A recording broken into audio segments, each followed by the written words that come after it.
भाई और बहनों, आजकल देश और दुनिया में मोदी की गारंटी की बहुत चर्चा है।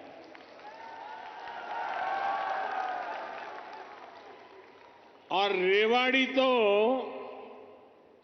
मोदी की गारंटी का सबसे पहला गवाह है।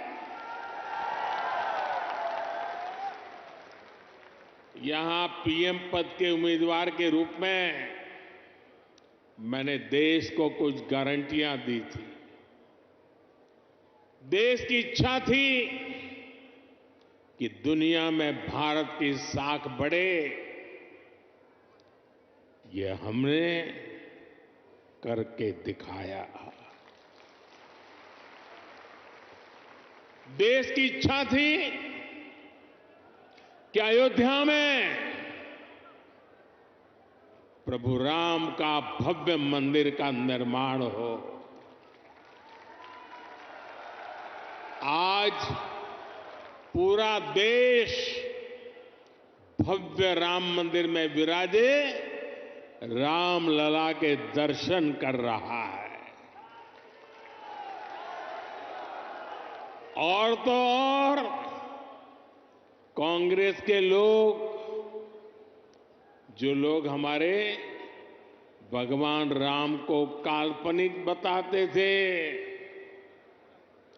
जो कभी नहीं चाहते थे कि अयोध्या में प्रभु राम का मंदिर बने, वो भी अब जय सिया राम बोलने लगे हैं। साथियों, कांग्रेस ने दशकों तक जम्मू कश्मीर से आर्टिकल 370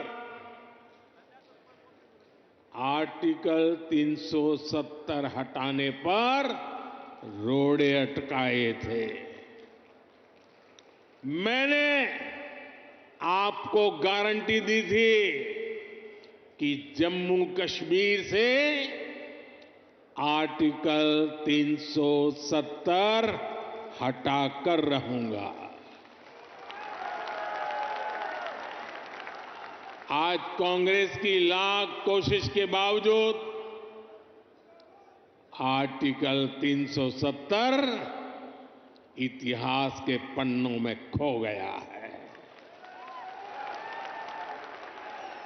आज जम्मू कश्मीर में महिलाओं, दलितों, पिछड़ों, आदिवासियों को उनके हक मिलने लगे हैं। इसलिए ही तो लोगों ने एक और संकल्प लिया है और जनता जनार्दन कह रही है, आप लोग कह रहे हैं, जिसने 370 हटाया, जिसने 370 हटाया, उस बीजेपी का टीका 370 सीटों से होगा।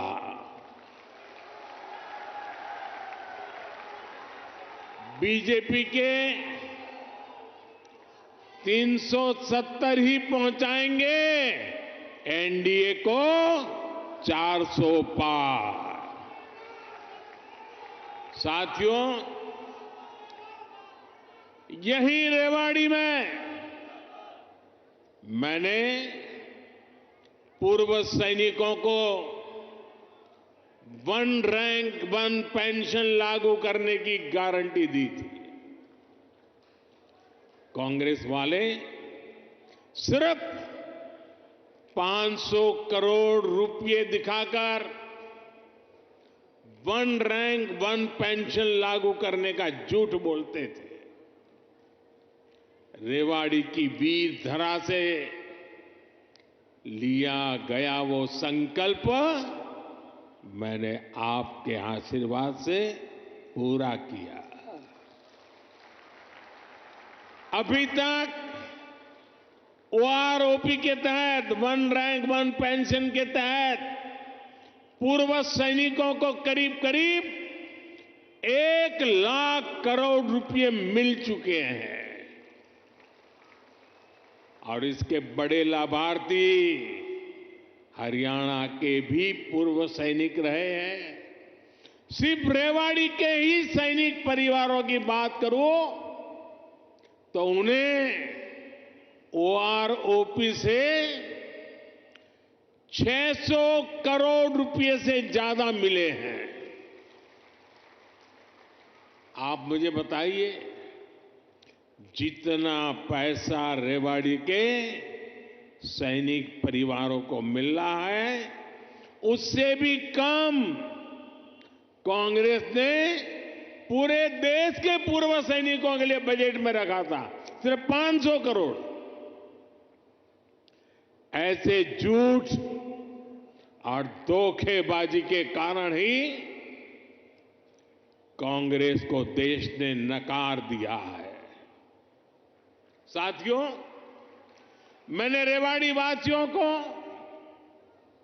हरियाणा के परिजनों को यहां एम्स बनाने की भी गारंटी दी थी।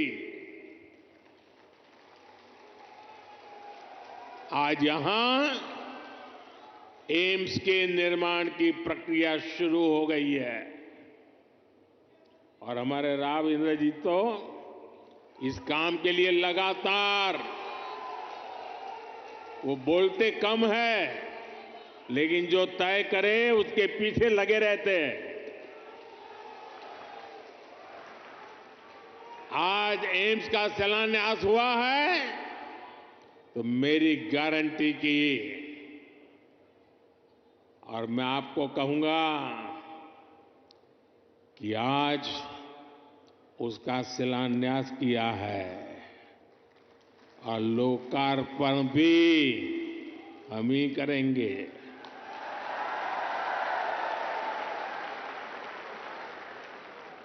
और इससे आपको बेहतर इलाज भी मिलेगा, युवाओं को डॉक्टर बनने का अवसर भी मिलेगा और रोजगार, स्वरोजगार के भी अनेक अवसर बनेंगे। रेवाड़ी में देश का 22वां एम्स बन रहा है। पिछले 10 वर्षों में 15 नए एम्स स्वीकृत किए जा चुके हैं। आजादी के बाद से लेकर 2014 तक देश में करीब 380 मेडिकल कॉलेज बने थे। बीते 10 वर्षों में 300 से अधिक नए मेडिकल कॉलेज बने हैं। हरियाणा में भी हर जिले में कम से कम एक मेडिकल कॉलेज बनाने का काम तेजी से चल रहा है।